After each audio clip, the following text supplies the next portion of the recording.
Good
morning, good morning, good morning. सभी लोग आ गए हैं। हर हर महादेव भाई, हर हर महादेव। आप लोगों के लिए बिल्कुल बढ़िया सा कंटेंट अभी बना के मैंने लगा दिया है, राष्ट्रपति वाला शानदार बिल्कुल कंटेंट है। अभी हम लोग देखेंगे उसमें, और जो पहले वाला था उससे ज़्यादा बेटर है ये ना। राष्ट्रपति president of India. Good morning, यही चल रहा है ना, प्रेसिडेंट ऑफ इंडिया।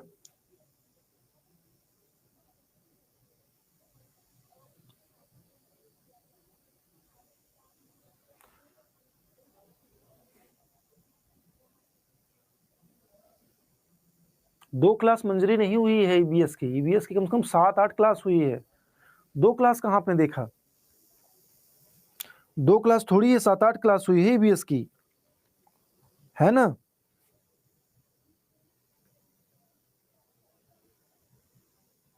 नमस्कार साथियों, जबरदस्त न्यूज आई है।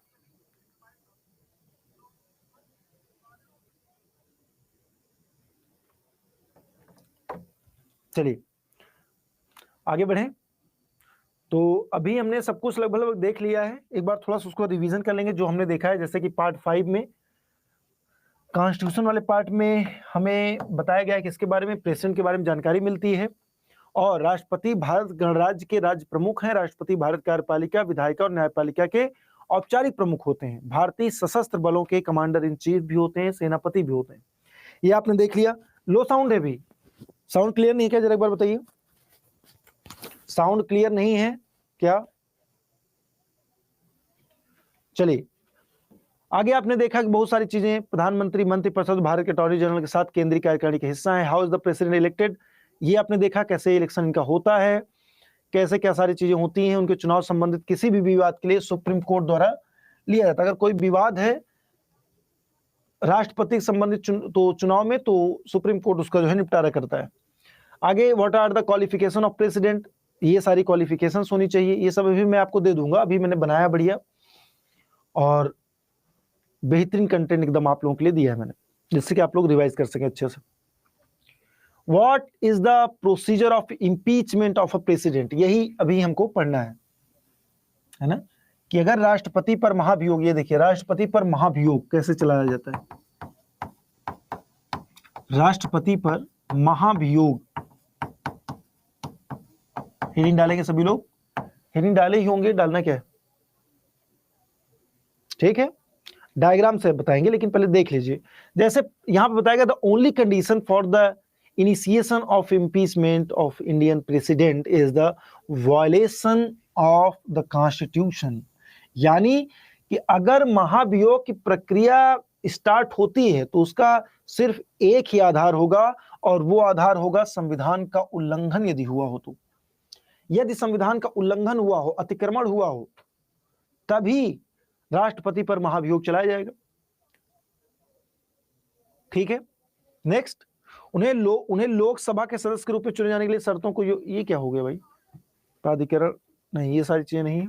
हाँ, ये पूरा प्रोसेस है, कैसे कैसे प्रोसेस मैं समझा देता हूं। हालांकि यहाँ पे इंग्लिश में लिखा हुआ है, आपको इंग्लिश में नहीं देखना है, आपको जो है हिंदी में देखना है। राष्ट्रपति पर महाभियोग,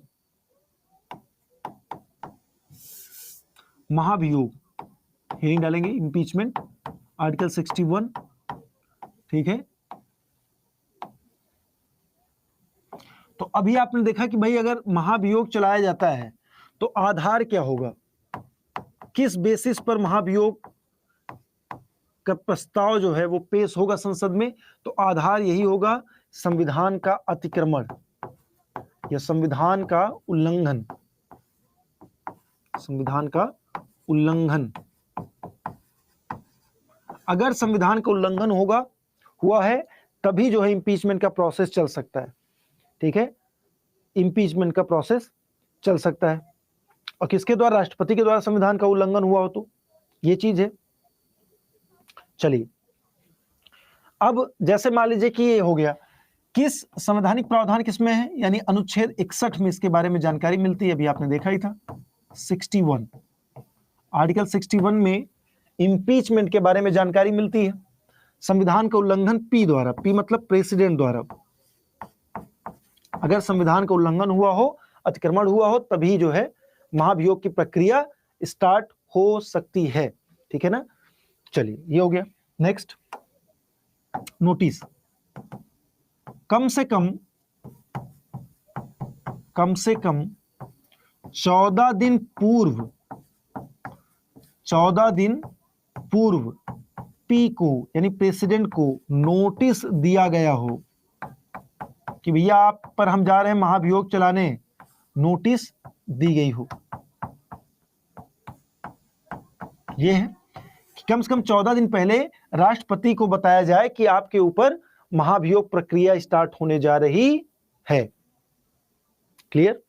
अब महाभियोग कहां से लिया है, एकदम रिवीजन आप लोग नहीं कर रहे हैं, नहीं समझ में आ रहा है, राष्ट्रपति पर महाभियोग कहां से लिया गया है, अभी आप लोग पूछ रहे हैं, पढ़ चुके हैं, फिर भी कम से कम 14 दिन पहले राष्ट्रपति को आपको नोटिस देना पड़ेगा कि आप पर हम जा रहे हैं महाभियोग लाने, ठीक है।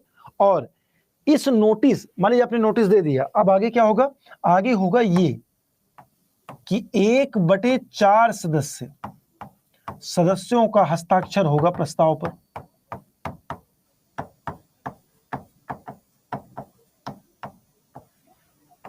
इसीलिए कोई भी महाभियोग स्टार्ट होता है तो राज्यसभा में होता है, क्योंकि राज्यसभा में आसानी से 1/4 सदस्य मिल जाएंगे। किसी भी सदन में अगर आपको स्टार्ट करना है कोई प्रस्ताव, ये महाभियोग वाला प्रस्ताव, तो कम से कम 1/4 सदस्यों का हस्ताक्षर होना चाहिए प्रस्ताव पर। किस पर, महाभियोग के प्रस्ताव पर। महाभियोग प्रस्ताव पर,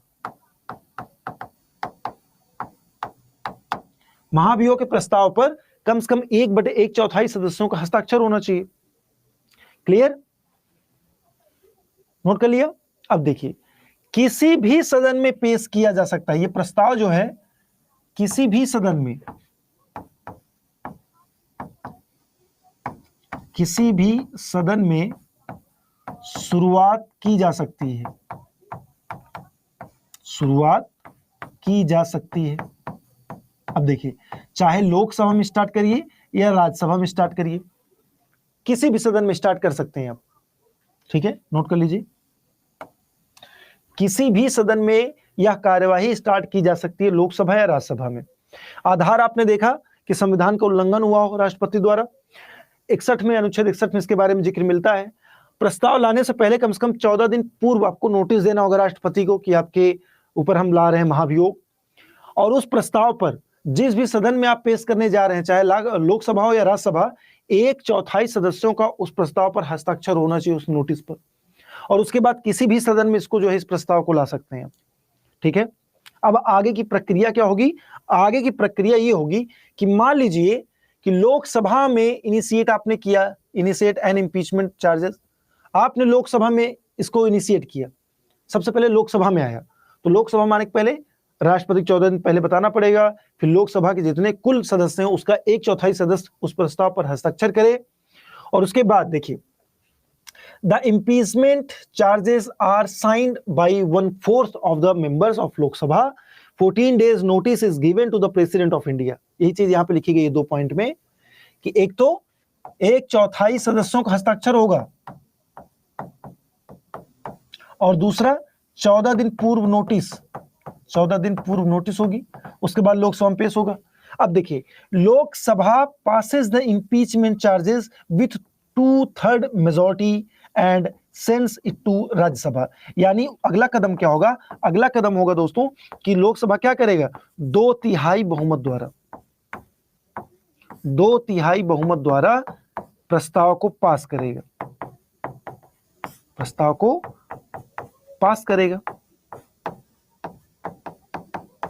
क्लियर? प्रस्ताव को 2/3, ये जो लिख रहा हूं ये तो दिख रहा है, 2/3 बहुमत द्वारा प्रस्ताव को पास करेगा। मान लीजिए लोकसभा में स्टार्ट हुआ है, लोकसभा में स्टार्ट हुआ तो पहला प्रक्रम ये होगा, फिर उसके बाद 2/3 बहुमत द्वारा पास करना होगा। अब जैसे 2/3 बहुमत द्वारा पास हो गया तो अब राज्यसभा भेजा जाएगा। कहां भेजा जाएगा? राज्यसभा। अब राज्यसभा में देखिए, अगर जो भी सदन स्टार्ट करता है इंपीचमेंट, महाभियोग, मान लीजिए ये संसद है, और इसको अच्छे समझिए, लोकसभा और राज्यसभा। ठीक है, सबसे पहले क्या होगा? यहां पर आपने देखा कि 14 दिन पूर्व नोटिस, पहली चीज 14 दिन पूर्व नोटिस, नोटिस दी जाएगी प्रेसिडेंट को। ठीक है, फिर उसके बाद मान लीजिए कि आपने लोकसभा में पेश किया सबसे पहले प्रस्ताव, प्रस्ताव को लोकसभा में पेश किया आपने, तो लोकसभा में 1/4 सदस्यों का हस्ताक्षर होगा।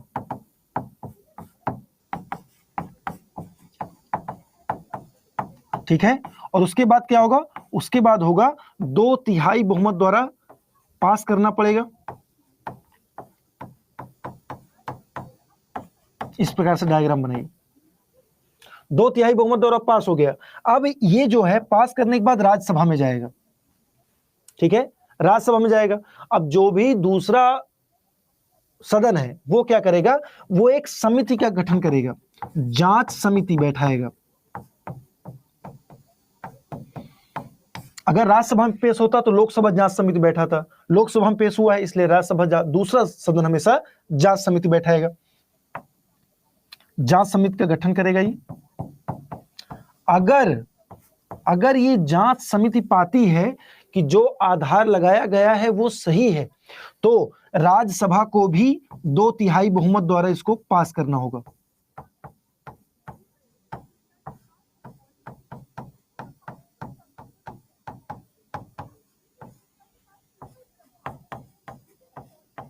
और जिस डेट पर, देखिए जिस डेट पर, जिस तारीख ये पास हो जाएगा, जिस तारीख को जिस तारीख को यह पास होगा उसी समय पी यानी प्रेसिडेंट का पद रिक्त हो जाएगा।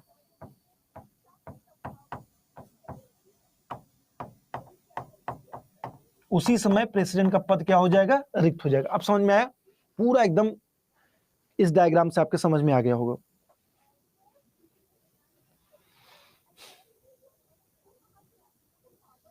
समझ में आ गया ना? क्लियर एकदम? किसी कोई डाउट है कैसे महाभियोग प्रक्रिया चलाई जाती है? राष्ट्रपति पर महाभियोग प्रक्रिया कैसे चलेगी? अभी तक किसी को डाउट हो कुछ भी इसमें तो पूछ सकता है।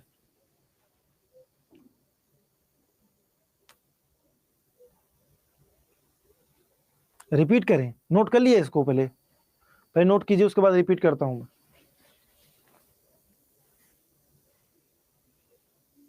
दिलीप जी हो गया? समझ में आ गया सबको? 1/4 सदस्य जिसके भी अब लोकसभा में पेश किया तो इसके 1/4 सदस्य हस्ताक्षर करेंगे। अगर राज्यसभा में आपने पेश किया तो यहां पर 1/4 सदस्य जो है वो करेंगे, हस्ताक्षर करेंगे। नहीं, बैक स्लाइड कुछ नहीं है, यही है पूरा प्रोसेस। बैक स्लाइड क्या है इसमें अच्छे समझ में आया है ना?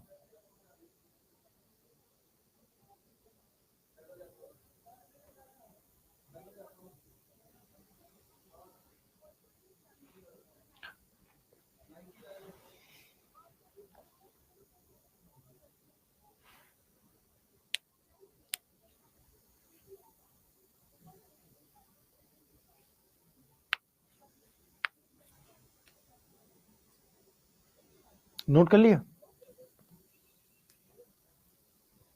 डन? चलिए, ये बैक स्लाइड है, बैक स्लाइड में कुछ नहीं था, ठीक है। अब उसमें भी यही बात कही, मान लीजिए लोकसभा में इनिशिएट होता है तो 1/4 सदस्य हस्ताक्षर करेंगे, 14 दिन पूर्व राष्ट्रपति को सूचना, उसके बाद लोकसभा क्या करेगा, 2/3 द्वारा बहुमत जो है सो पास करेगा, फिर राज्यसभा के पास जाएगा। राज्यसभा एक इन्वेस्टिगेट द चार्जेस, मतलब चार्जेस पर एक इन्वेस्टिगेशन कमिटी बैठाएगी, और अगर वो ये तय हो जाता है कि जो चार्जेस लगाए गए हैं राष्ट्रपति पर वो सत्य हैं, वो सही है, तो ये भी 2/3 बहुमत द्वारा इसको पास करेगा, और जिस दिन ये प्रस्ताव पास हो गया राज्यसभा द्वारा, राष्ट्रपति का पद खाली। क्लियर? यही है इंपीचमेंट का प्रोसेस। इंपीचमेंट का प्रोसेस है ये। क्लियर है? तो एक आपने यहां पर ये डायग्राम देखा था, कहां गया? एक ये डायग्राम देखा, बनाया, और दूसरा ये डायग्राम। समझ में आ गया? अब समझिएगा, फिर से मैं समझा देता हूं। अगर राष्ट्रपति पर महाभियोग द्वारा राष्ट्रपति को हटाना है तो क्या करना होगा? लोकसभा या राज्यसभा किसी में भी आप प्रस्ताव को स्टार्ट कर सकते हैं, चाहे राज्यसभा में लाइए या लोकसभा में लाइए। अब जिस भी सदन में आएगा, सदन में प्रस्ताव को रखने से पहले कम से कम 14 दिन पहले राष्ट्रपति को बताना पड़ेगा कि ये प्रस्ताव हम लोग जा रहे हैं पेश करने, आप पर महाभियोग चलाने जा रहे हैं, ठीक है। अब मान लीजिए कि वो प्रस्ताव सबसे पहले लोकसभा में पेश किया गया, तो अगर लोकसभा में पेश किया गया तो इसके कुल सदस्यों का 1/4 सदस्य, 1/4 सदस्य उस प्रस्ताव पर पहले तो साइन करेंगे कि हाँ हम सहमत हैं, ये प्रस्ताव आ रहा है, हम लोग ला रहे हैं। अब अगर इन्होंने साइन कर दिया तो उसके बाद 2/3 बहुमत द्वारा लोकसभा को पास करना पड़ेगा ये प्रस्ताव। अब पास कर देगा तो दूसरे सदन में जाएगा, यानी राज्यसभा में गया। अब राज्यसभा सबसे पहले क्या करेगा? एक जांच समिति का गठन करेगा, इन्वेस्टिगेशन कमेटी बनाएगा, और ये जांच करेगा कि जो आरोप लगाए गए हैं राष्ट्रपति पर क्या वो सही हैं। अगर जांच समिति पाती है कि हाँ आरोप वो सत्य है, तो राज्यसभा भी उस प्रस्ताव को 2/3 बहुमत द्वारा पास करेगा, और जिस दिन वो प्रस्ताव पास हो गया, उसी दिन से, उसी समय से राष्ट्रपति का पद खाली हो जाएगा, राष्ट्रपति का पद खाली हो जाएगा, ठीक है। हाँ, अगर यहां आता है तो वही सेम चीज, ये लोकसभा जांच समिति बैठाएगा, अगर राज्यसभा में पेश करते हैं तो लोकसभा जांच समिति बैठाएगा, ठीक है। चलिए, अब हम आएंगे राष्ट्रपति की शक्तियां। राष्ट्रपति कौन कौन सी शक्तियां हैं? Powers of president. तो बहुत प्रकार के पावर्स हैं राष्ट्रपति के पास में, जैसे हेडिंग डालेंगे powers and functions of the president, शक्तियां और कार्य, राष्ट्रपति की शक्तियां और कार्य, राष्ट्रपति की शक्तियां एवं कार्य। ठीक है, तो देखिए राष्ट्रपति की शक्तियां कई प्रकार से होती हैं, जैसे एग्जीक्यूटिव पावर्स है, कार्यकारी शक्ति, कार्यकारी शक्ति, लेजिस्लेशन, विधायी शक्ति,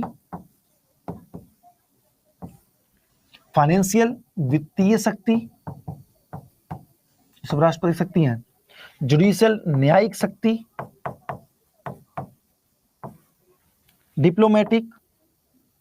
डिप्लोमेटिक कूटनीतिक शक्ति या राजनयिक शक्ति इसको बोल सकते हैं।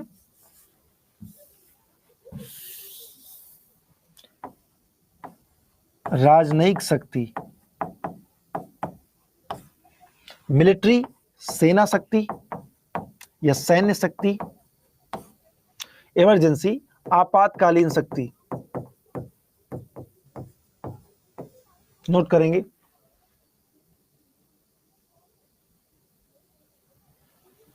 शपथ उपथ के बारे में बता चुका हूं अभिमन्यु जी, कहां थे आप सुबह वाली क्लास में, देख लीजिएगा उसको।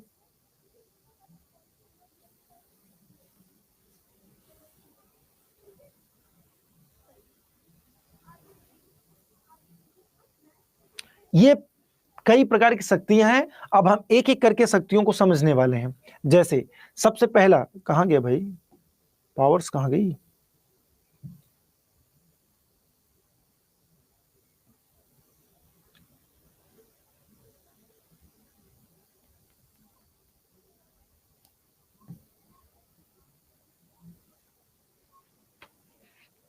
पावर्स के विषय में दूसरे पीडीएफ में, 1 मिनट रुकिएगा, नहीं लिखे इसको, नोट करिए, फिर इसको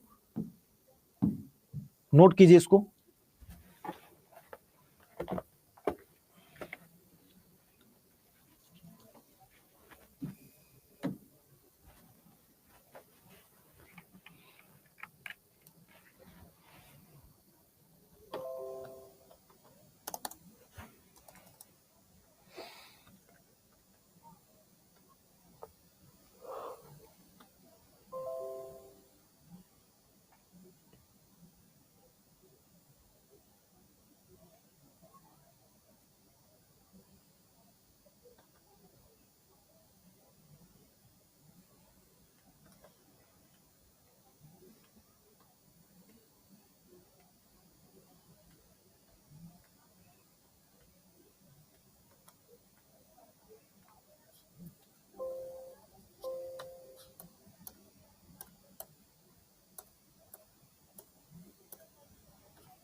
नोट कर लिए, यहां तक डन है।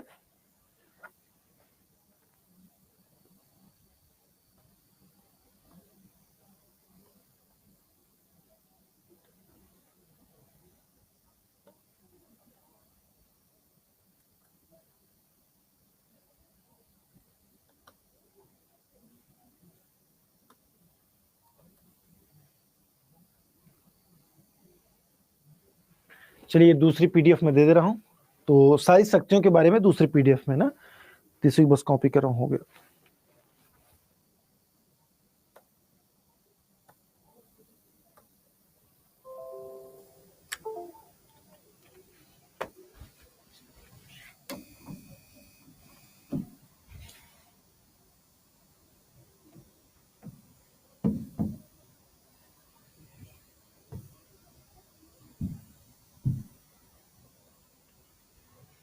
चलिए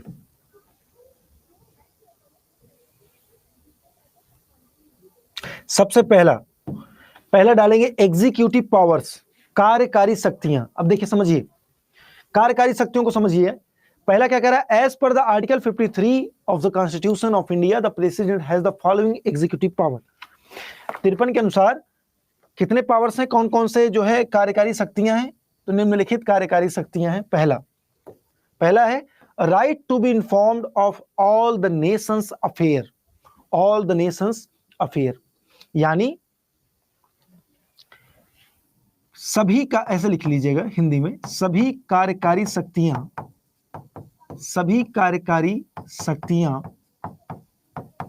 राष्ट्रपति में निहित होती हैं, पी में निहित होती हैं, यानी जितने अफेयर्स होते हैं निहित होती हैं, जितने भी कार्य होते हैं राष्ट्र के नाम से, जितने भी देश का काम होगा, कार्यपालिका काम होगा, वो सभी राष्ट्रपति के नाम से होता है, सभी राष्ट्रपति के नाम से होता है। दूसरा, powers to appoint and remove high constitutional authorities including the prime minister and the council of minister. दूसरा क्या है? पहला आपने देखा कि भारत सरकार के जितने भी कार्यपालिका के कार्य हैं वो राष्ट्रपति के नाम से होते हैं। दूसरा क्या है? दूसरा है राष्ट्रपति द्वारा जितने भी उच्च संवैधानिक पद हैं उनकी नियुक्तियां की जाती है और उनको हटाया जाता है, जैसे कि प्रधानमंत्री की नियुक्ति राष्ट्रपति करता है और मंत्रिपरिषद की नियुक्ति राष्ट्रपति करता है। हाँ, काम प्रधानमंत्री करता है लेकिन किसके नाम से करता है? राष्ट्रपति के नाम से करता है काम। तो यही है इसमें दोस्तों, पावर टू अपॉइंट, नियुक्त करने का अधिकार और हटाने का अधिकार, जितने भी उच्च संवैधानिक पद हैं, जैसे कि प्रधानमंत्री की नियुक्ति राष्ट्रपति करता है, हटाता कौन है? राष्ट्रपति हटाता है। और मंत्रिपरिषद की नियुक्ति कौन करता है? राष्ट्रपति, और हटाता है राष्ट्रपति। नेक्स्ट, अगला पॉइंट है अपॉइंटमेंट्स ऑफ जजेस, न्यायाधीशों की नियुक्तियां of supreme court and high court. जितना भी सुप्रीम यानी उच्च न्यायालय और उच्चतम न्यायालय के जितने भी न्यायाधीश हैं उनकी नियुक्तियां कौन करता है? राष्ट्रपति करता है। दूसरा पॉइंट फिर से बोलना है, जितने भी उच्च संवैधानिक पद हैं, जैसे सभी उच्च संवैधानिक पदों जैसे प्रधानमंत्री, पीएम तथा मंत्रिपरिषद की नियुक्तियां, अच्छा लिख दूं मैं, चलिए लिख देता हूं। पहला पॉइंट आपने लिखा है कि सभी कार्यपालिका की शक्तियां राष्ट्रपति में निहित होती हैं। पहला पॉइंट, सभी कार्यपालिका की शक्तियां पी में निहित, राष्ट्रपति में निहित, पहला पॉइंट हो गया। दूसरा पॉइंट आपने लिखा सभी उच्च संवैधानिक पदों की नियुक्ति तथा उनका हटाया जाना प्रेसिडेंट द्वारा होता है, राष्ट्रपति द्वारा होता है, जैसे प्रधानमंत्री, मंत्रिपरिषद आदि। पहला। तीसरा ये पॉइंट है, तीसरा पॉइंट क्या है? तीसरा है अपॉइंटमेंट ऑफ जजेस of supreme court and high court and the state governors, the attorney general, the controller and auditor general of India CAG, the chief commissioner and members of election commission are made in his name. यानी इसका क्या मतलब है? इसका मतलब है कि SC supreme court तथा हाई कोर्ट के न्यायाधीशों, नियंत्रक एवं महालेखा परीक्षक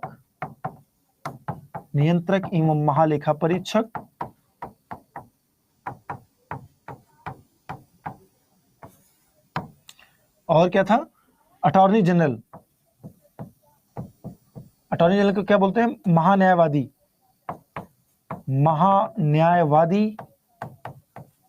महान्यायवादी, राज्यों के राज्यपाल आदि संवैधानिक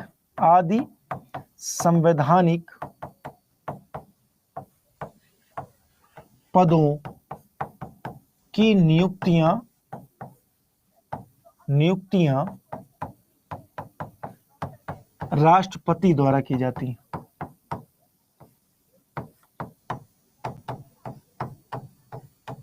नोट करेंगे, राष्ट्रपति द्वारा की जाती।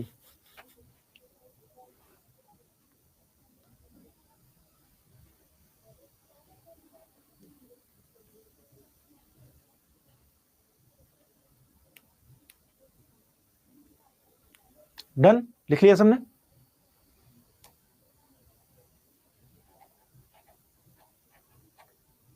नोटेड। हाँ, इलेक्शन कमीशन ऑफ आदि लिख दिया ना यहाँ, आदि संवैधानिक पद मतलब कि वित्त आयोग के अध्यक्ष, जितने भी संवैधानिक आयोग हैं उनके सभी अध्यक्ष और सदस्यों को सबकी नियुक्ति यही करेगा, चाहे चुनाव आयोग होगा, वित्त आयोग होगा, इन सभी की।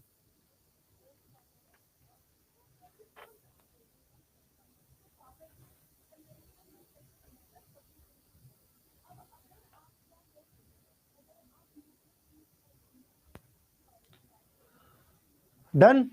यही 3 पॉइंट्स आपने यहां पर देखे हैं अब तक ना, 3 पॉइंट्स आपने यहां पर कार्यकारी शक्तियों में आपने देखा, इन्हीं 3 पॉइंट्स को आपने कार्यकारी शक्तियों में देखा। नेक्स्ट अगला है लेजिस्लेटिव पावर्स, यानी विधायी शक्तियां। हेडिंग डालिए अगला, विधायी शक्तियां कौन कौन सी हैं? पहला नोट करेंगे, विधायी शक्तियां, पहला, the president is always the first to address the parliament during the budget session. During the budget session, यानी संसद में राष्ट्रपति हमेशा बजट सेशन को क्या करता है? एड्रेस करता है, भाषण देता है बजट सेशन में। कोई भी, या इसको मैं हिंदी में लिखवाऊंगा थोड़ा अलग तरीके से जिससे कि आप लोग जान पाए। इंग्लिश में लिख लीजिए, पहले इंग्लिश वाले सभी लिख लेंगे, the president always the first to address the parliament during the budget session. दूसरा, in case of deadlock in legislation process between the two houses of parliament, the president summons a joint session to break the impasse.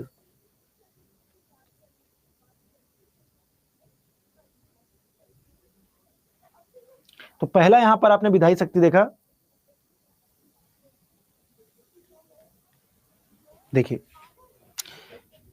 लिखिएगा इसमें, विधायी शक्तियों में पहला आपने देखा कि बजट, चाहे देखिए संसद के सत्र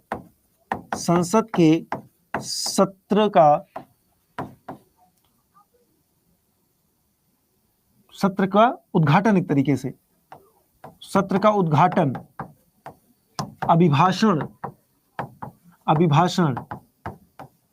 सत्रावसान, सत्र का अंत करना है तो बजट का प्रारंभ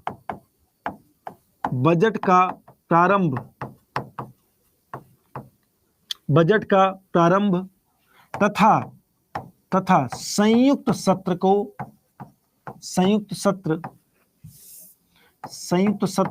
की बैठक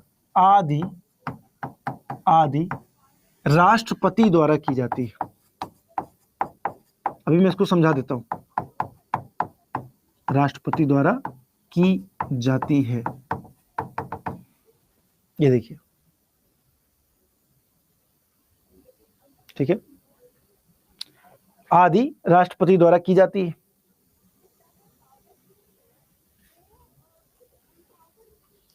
मतलब कि जैसे मान लीजिए कि कोई भी सत्र हो, संसद के कितने सत्र होते हैं? संसद के 3 सेशन होते हैं। अगर संसद के सत्रों की बात करें, संसद के सत्र तो 3 सेशन होते हैं संसद के, आप लोग पढ़ेंगे बाद में। पहला होता है बजट सेशन, बजट सत्र, दूसरा होता है मॉनसून सत्र, और तीसरा होता है शीतकालीन सत्र। Budget session, monsoon session and winter session, 3 सत्र होते हैं। अब किसी भी सत्र की शुरुआत कौन करेगा? शुरुआत करेगा राष्ट्रपति, ठीक है, किसी भी सत्र की। और किसी भी सत्र को समाप्त कौन करेगा? पी करेगा। यही कहना चाह रहे हैं यहां पे। अगर मान लीजिए किसी भी विधेयक को लेकर के लोकसभा और राज्यसभा में बहुत ज्यादा तानातानी हो गया है, तो दोनों को संयुक्त बैठक अनुच्छेद 108 में बताया गया है। ये कौन बुलाएगा? राष्ट्रपति बुलाता है, ये उसका पावर है, विधायी शक्तियां हैं। दूसरा लिखिए, विधेयकों पर जितने भी बिल्स होते हैं, चाहे जैसे लोकसभा राज्यसभा से कोई बिल पास हो गया, जब तक राष्ट्रपति अपना साइन नहीं करेगा, सिग्नेचर नहीं करेगा उस पर, तब तक वो अधिनियम नहीं बनेगा। विधेयकों पर अपनी अनुमति देना, अपनी अनुमति देना, ये हो गया। तीसरा, अध्यादेश जारी करना, ऑर्डिनेंस, अध्यादेश जारी करना, ब्रैकेट में लिख लीजिएगा अनुच्छेद 123। ये सब विधायी पावर्स हैं इसके।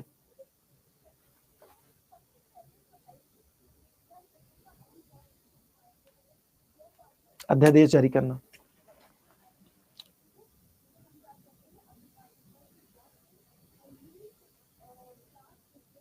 क्लियर है?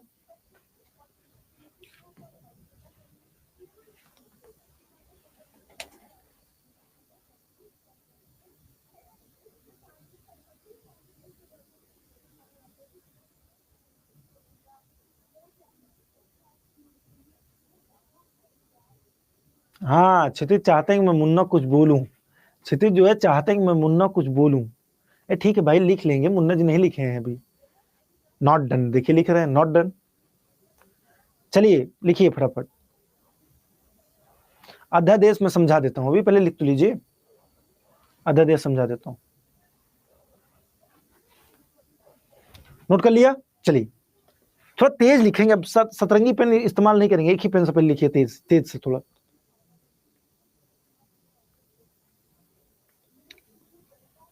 देखिए अध्यादेश जो है, मान लीजिए कि संसद के दोनों सदन में से, तो लोकसभा या राज्यसभा में, राज्यसभा तो स्थायी हमेशा रहता है, लेकिन मान लीजिए लोकसभा नहीं हो, सदन में नहीं हो, मतलब सत्र में नहीं हो, लोकसभा विघटन चल रहा हो, तो उस समय में, उस खाली समय में राष्ट्रपति एक ऑर्डिनेंस जारी करता है। अगर किसी कानून का, किसी चीज का मान लीजिए बहुत ज्यादा आवश्यकता पड़ गई कि कानून चाहिए ही चाहिए, और कोई एक सदन सत्र में है ही नहीं, तो उस समय जो है क्या करता है, राष्ट्रपति अध्यादेश जारी करता है। ठीक है, अध्यादेश जारी करता है, और उस अध्यादेश का जो है 6 महीने तक के भीतर, मतलब 6 महीने तक रहता है वैसे उसका, 6 महीने के भीतर उसको दोनों सदनों द्वारा अगर पारित कर दिया जाता है तो अधिनियम और कानून बन जाता है। अगर नहीं पारित किया जाता है तो अध्यादेश 6 महीने बाद अपने आप समाप्त हो जाता है। ठीक है, ये है।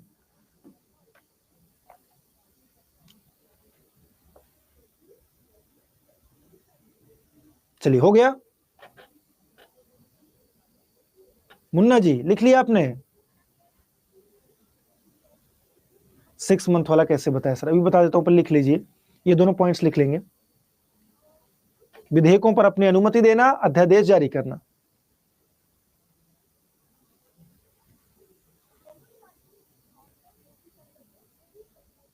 अरे भाई,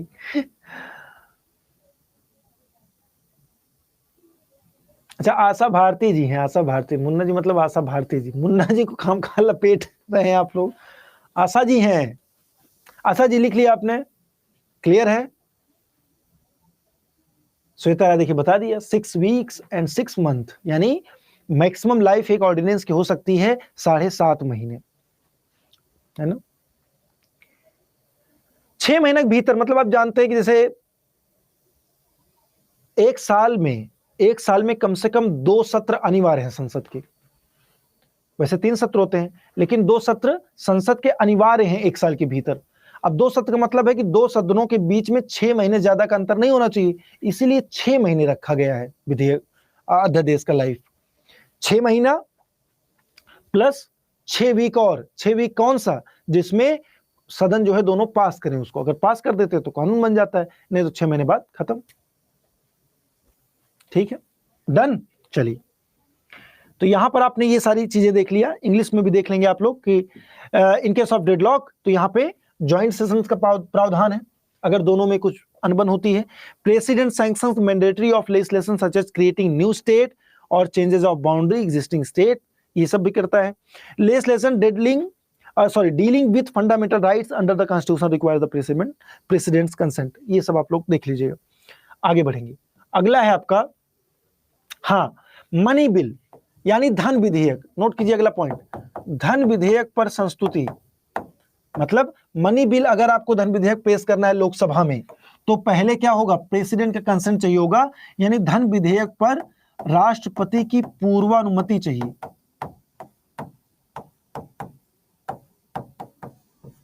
अगला पॉइंट, राष्ट्रपति की पूर्वानुमति। All bills passed by parliament need the president consent before becoming law. ये आपने लिख लिया हिंदी वाले। The president is responsible for promulgating ordinances or emergent legislation during parliament session, parliament's recess. ये भी लिख लिया आपने ऑर्डिनेंस के बारे में। He nominates the member to both of the houses, लेकिन both अब नहीं होगा, केवल राज्यसभा होगा। राज्यसभा,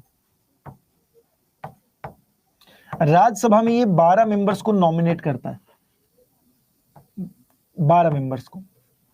कोई अगर साहित्य, कला, विज्ञान या समाज सेवा से संबंधित है कोई व्यक्ति, तो उसका नॉमिनेशन करता है।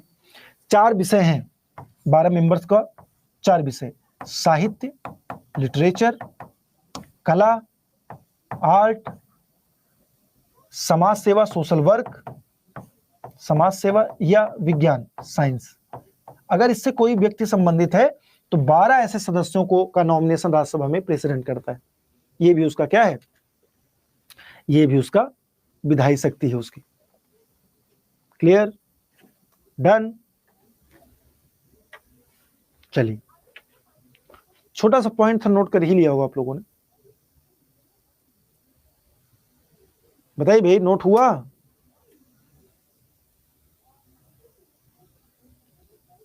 हाँ, एंग्लो अब लोकसभा में नहीं होता। अब लोकसभा में कोई मनोनयन नहीं, हटा दिया गया 104वां संविधान संशोधन।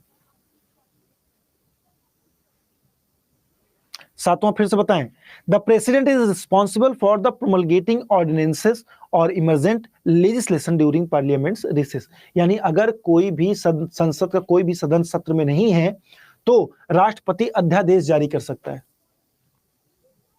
और इस अध्यादेश की मान्यता ठीक वैसे होगी जैसे कोई एक्ट, अधिनियम, कोई कानून।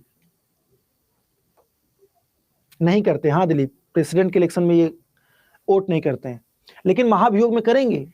महाभियोग में सब निर्वाचित, मनोनीत सब करते हैं, भाग लेते हैं। यहां पे लिख लीजिएगा, महाभियोग जहां आपने लिखा है वहां पे लिखाना मैं भूल गया हूं, मुझे लगता है। यहां पे नोट करके लिख लीजिएगा एक बात, नोट करके, कि महाभियोग प्रक्रिया में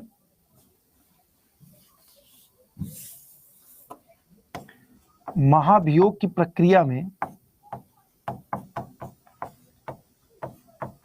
महाभियोग की प्रक्रिया में संसद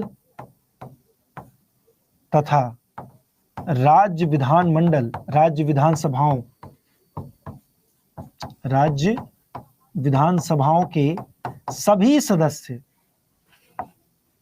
एक मिनट गड़बड़ हो गया, संसद होगा सिर्फ, क्योंकि देखिए विधानसभाओं का जो है, विधानसभाओं के जो मेंबर्स हैं वो जब उनका निर्वाचन होता है राष्ट्रपति को, उसमें भाग लेते हैं, लेकिन महाभियोग में नहीं। महाभियोग की प्रक्रिया में संसद के सभी सदस्य भाग लेते हैं। सभी सदस्य मतलब निर्वाचित और मनोनीत दोनों, निर्वाचित प्लस मनोनीत भाग लेते हैं।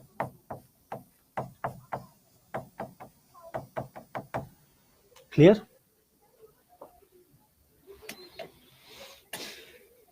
चलिए नेक्स्ट,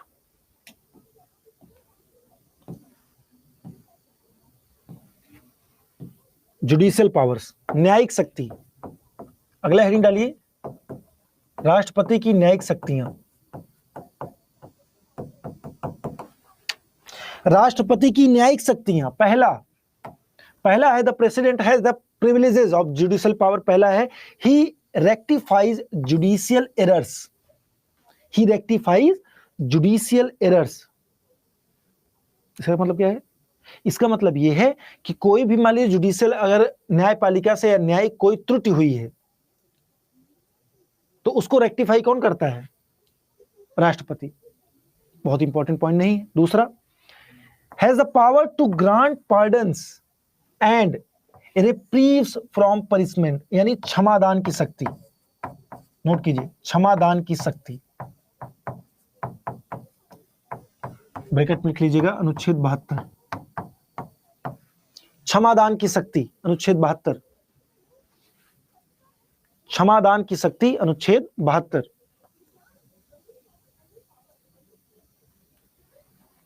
नेक्स्ट, अब ये चीज लिखा है इसी को लिख लीजिए हिंदी में, उच्चतम न्यायालय यानी एससी, जो सुप्रीम कोर्ट से संवैधानिक मामलों में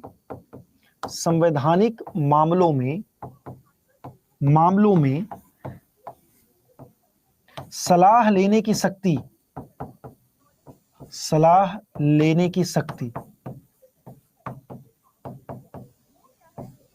शक्ति अनुच्छेद 143 143, सलाह लेने की शक्ति।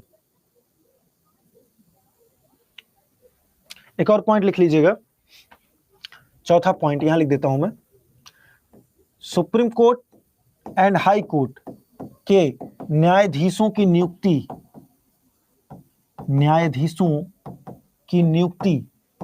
ये भी क्या है, न्यायिक शक्ति है उसकी, न्यायाधीशों की नियुक्ति।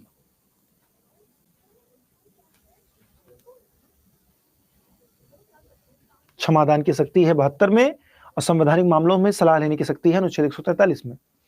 क्लियर है? तो ये हो गया इसका न्यायिक शक्तियां। नोट कीजिए फटाफट, तेजी के साथ नोट कीजिए, 3 पॉइंट हैं केवल।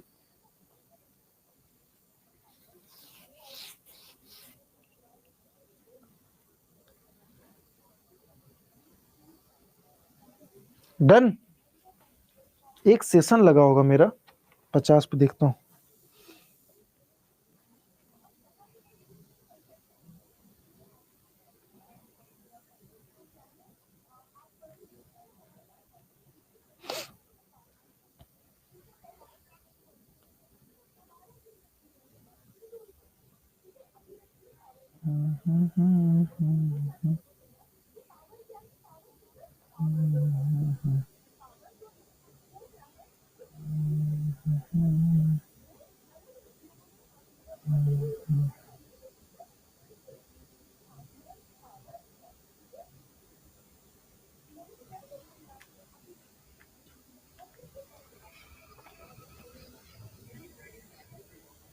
अब देखिए 2 पावर्स और बचे हैं, एक इमरजेंसी पावर, दूसरा फाइनेंशियल पावर। ठीक है, हाँ सेशन लगा कि नहीं? सेशन लगा है, कितने बजे का?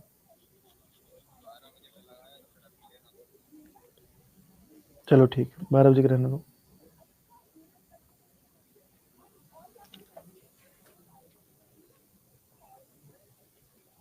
चलिए, तो अब समझ लीजिए इमरजेंसी पावर्स कौन कौन से, आकस्मिक शक्ति, आपातकालीन शक्ति,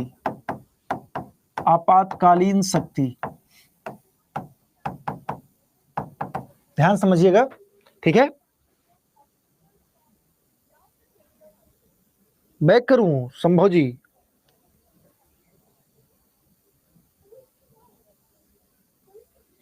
मुन्ना जी बताइए, लिख लिया? अब संभव नहीं लिख पाए हैं, बैक कर दे रहा हूं। केवल 3 पॉइंट लिखना, क्षमादान शक्ति, सुप्रीम कोर्ट हाई कोर्ट के न्यायाधीशों की नियुक्ति और संवैधानिक मामलों में सलाह लेने की शक्ति। ये 3 शक्तियां हैं। ठीक है,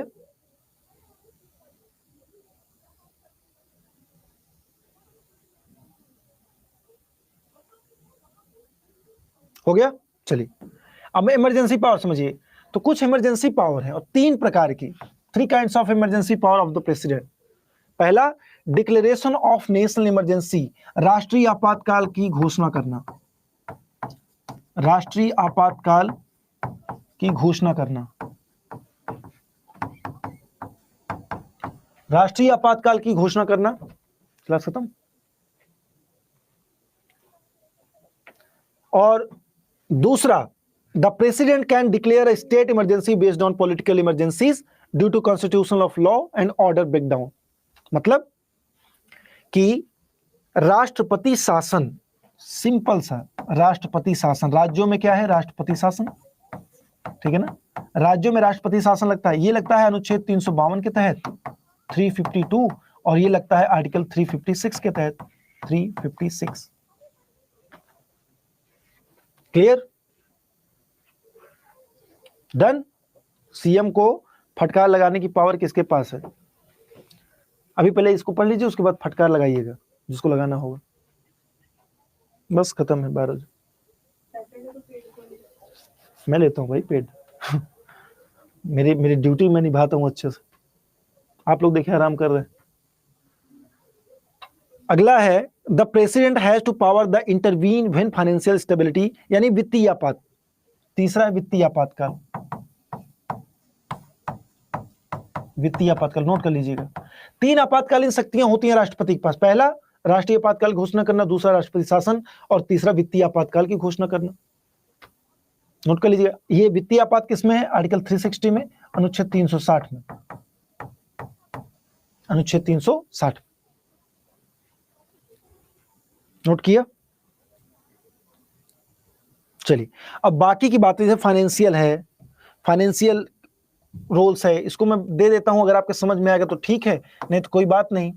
जैसे कंटीजेंसी फंड वगैरह है, अगर ये समझ जाते हैं, 2-3 पॉइंट है इसमें भी, तो आप लोग समझ लीजिएगा।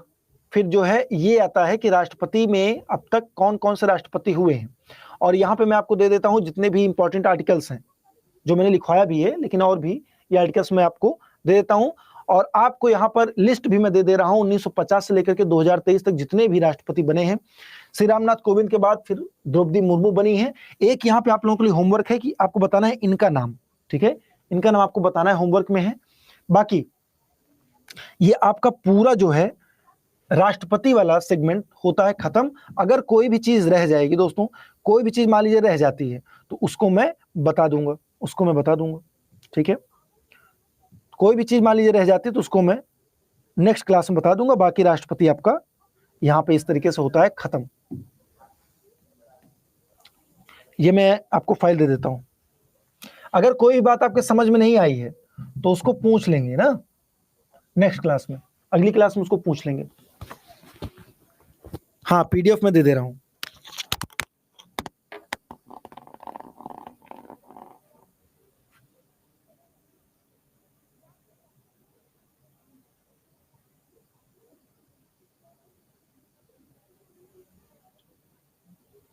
नहीं, 4 वाली क्लास नहीं होगी। पहले वाली पीडीएफ दे तो दिया हिंदू, वहां पहले वाली क्लास में लग गया है।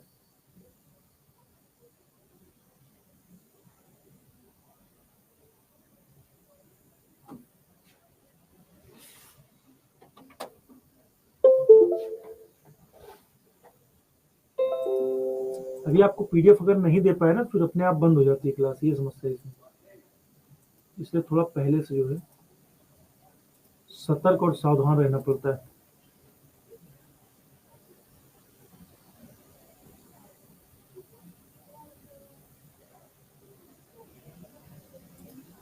ये देखिए मैंने पिन कर दिया है पीडीएफ। आप सबको मिला?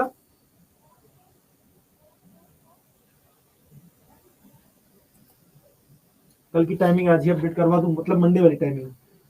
मंडे में किस टाइम में बताइए क्लास, आप किस टाइम पे किया जाए क्लास? 4 से 5 किया जाए? 4 से 5 सही रहेगा ना? 4 से 5 हो जाएगा, 5 से हो जाएगा, ठीक। 4 से 5 होगी आप लोगों की क्लास, ठीक है? 4 to 5, 4 PM to 5 PM आप लोगों की क्लास होगी, फिक्स है वो, अब वही रहेगा 4 PM to 5 PM, ठीक है? चलिए, धन्यवाद, थैंक यू सो मच। और एक बार जरा रेटिंग वगैरह दे दीजिएगा, ध्यान रखिएगा आप लोग रेटिंग वगैरह का। और बाकी मिलते हैं मंडे को, ठीक है, वही सेम टाइम पर। Thank you so much. जय हिंद, जय भारत। हाँ, कल मैराथन अगर आप लोग आइए, तमाम पॉलिटी के क्वेश्चंस का रिवीजन आपको करना है उसका, तो 12 से 2 बजे तक जीके जीएस की मैराथन मेरी है। उसके बाद 2 बजे से 4 बजे तक ये इकोनॉमिक्स की मैं एमसीक्यूज वाली क्लास नहीं मैराथन लेके आऊंगा। तो यानी देखा जाए तो 12 से 4 बजे तक मैराथन रहेगी, ठीक है? तो उस मैराथन में आप सभी लोग भाग ले, मैं ये चाहता हूँ। और आइए वहां पे क्वेश्चन को प्रैक्टिस कीजिए। ज्योग्राफी क्वेश्चन आपको मिलेंगे जो आप पढ़ चुके हैं, पॉलिटी क्वेश्चन मिलेंगे जो आप पढ़ चुके हैं, मतलब पढ़ रहे हैं, और आपको जो है इकोनॉमिक्स भी 2 से 4 ये देखने को मिलेगा। इकोनॉमिक्स भी आपका रिवाइज हो जाएगा, बहुत सारी चीज। चलिए ठीक है ना, तो आना है कल 12 से 4 मैराथन क्लास है, बिहार का 24/7। धन्यवाद।